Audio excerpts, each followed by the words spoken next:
All right, Kevin. So we're back at our next Executive Mirror episode. So we want to talk about culture. And you've been in many organizations helping frame the culture. How long does it take to change a culture? And then maybe we can talk about why, some of the ingredients.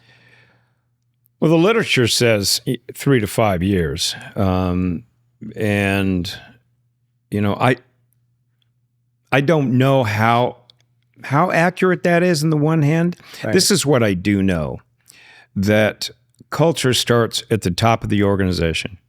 And if you have a dynamic leader that is really building a good culture on good organizational values and has a strong emphasis in, again, the humanity of the organization, not just what they're producing, the culture is going to switch much faster. But if they don't, if you're looking at a leader that is not particularly dynamic, is not consistent in what they do, you're going to have a very difficult time changing the culture to something that's positive and productive. And this is the other thing I'd say about culture is every organization has a culture, just like every human being has a personality.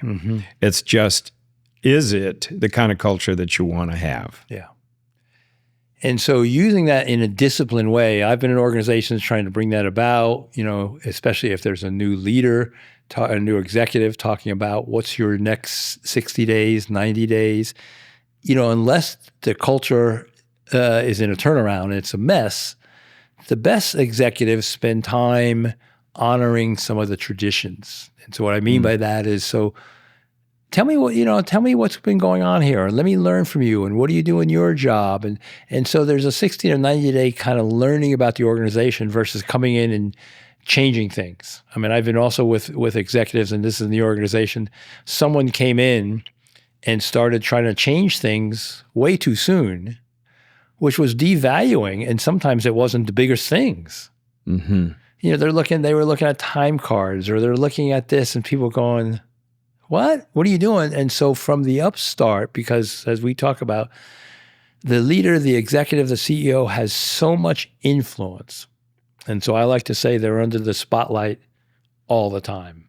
And sometimes, you know, in coaching, they'll say, you know, so I got to watch what I'm saying in this next meeting. It's like, no, you got to watch what you're saying all the time. All the time. They read into what you say and what you didn't say. They read into what you do and you didn't do. And so from a cultural standpoint, Kevin, if they're not acting on the values, and are the values even clear, if they're not acting on it, it can undermine everybody else because they're not doing it. Yeah, you're dead in the water if that's the case. And I used to say that the shadow of the executive, the senior executive, is very, very big, and it's very long, and the voice is very loud. And you need to recognize that. And if you're not living those things, then I would say perhaps we're not as authentic as we need to be. And authenticity in leadership is critical. Right. If it's just kind of the motions that you're going through, people are going to sniff that out, and they're going to throw the flag on the field, and it's not going to be good for you. Yeah. I also liked what you said about new CEOs coming in and honoring the traditions that have been there. Right. One of the problems that I've seen with a lot of executives, or CEOs in particular, coming into new organizations is that they really want to do away with all that, and they want to put their fingerprints on everything. They feel there's this need to act rather than meeting the organization and the individuals where they are at. And then going from there. And so tell me a little bit, why do you think that happens? I understand that happens. They want to put their fingerprint. Is it they're trying to prove that they can, you know, they can meet the job, or it was a good selection? Like, why would they change so much, which then creates chaos in the organization? I think it's the orientation that they have in their own head, that they need to come in and they need to act. Right. And they need to be decisive. And they need to change things. Yeah. That just that action demonstrates leadership. And I would say, I don't think that necessarily demonstrates leadership. But that's so good that happens in the conversation we have, because what's their need? And I think that comes in, are they it's a need to prove myself. I mean, that's personal. How does the organization want you to prove yourself? Is it by putting your fingerprints on everything? Or as we're saying, is we would bring a different alternative. Maybe proving yourself is that you're honoring the successes and we can even do more. Here's some things that we could do. That honoring people's hard work that can get destroyed like that, if you're changing everything, can be demoralizing. Absolutely. There's a lot of identity that's been wrapped up in those individual traditions or past practices. Now, that's not to say that addressing those or looking at them and make sure that they're still efficient and productive. Obviously, everything is on the table.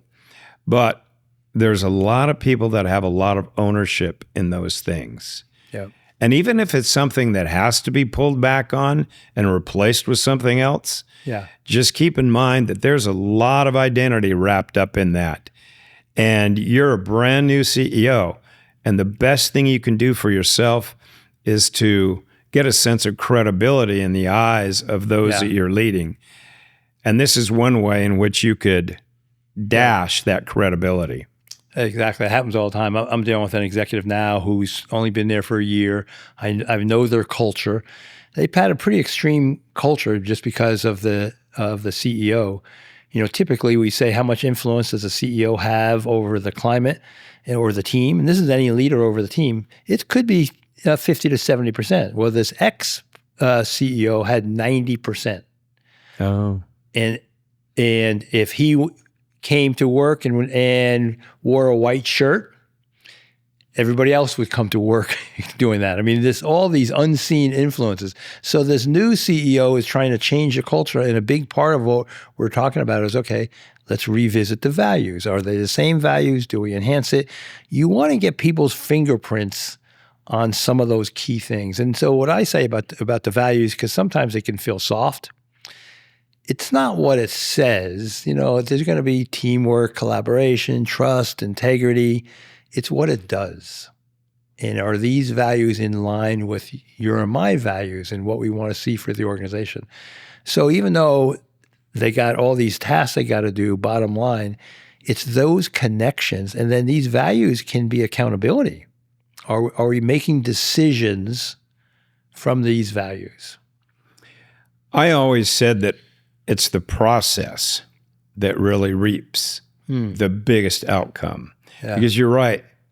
You could take the values of this organization, and they're going to be pretty much the same. Right. They're not really going to be outliers in that. But the process of going through it and connecting with people and getting their perspectives on these things is where the real value is. Yeah. And then at the back end, you have a perfect opportunity for authenticity and vulnerability to say, the executive standing up there and saying, okay, here are our values. If anyone in this organization sees me behaving in a way that's inconsistent with any of these values, I want you to walk into my office and point that out. That's beautiful. Now, has anybody done that? That's a great statement. Have you had someone come in? I've had very few people go that far and be that vulnerable. Yeah, yeah. And then again, this goes back to previous conversations about vulnerability, but it's a very risky place to be. Yeah. But boy, when you do that, when you fix that, your signature, so to speak, that you can hold me accountable for these values, makes all the difference in the world. And all of a sudden, you have a group of people that says, okay, if he's willing to do that, I buy in. Yeah. Let's go. That's so cool. And I think most leaders, and I say this to them, they just underestimate how much influence they have. Indeed. Unless you have in the media, we have the narcissists, well, those over-expand their influence. But most good leaders underestimate just how much influence they have.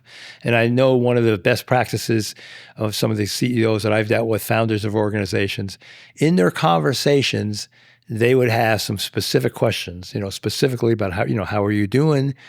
And, what are we learning? What are we doing better? I mean, this is coming from the top to someone who's out in the field. And we know that has an incredible influence on this discretionary effort. Mm-hmm. You know, Gallup has these 12 questions that they do in surveys, and a lot of our listeners, you know, they're going to know about this. One question is, my opinion seems to count. Simple things. Powerful. Are the leaders and executives we're dealing with, are you saying, what do you think about that? It's too easy to say, here's what I think is next, here's what we need to do. That's okay, but sometimes you got to say, what do you think? Powerful. Well, if you'd like to follow more of the Executive Mirror, join us at KC@KevinCrawfordConsulting.com. Thank you.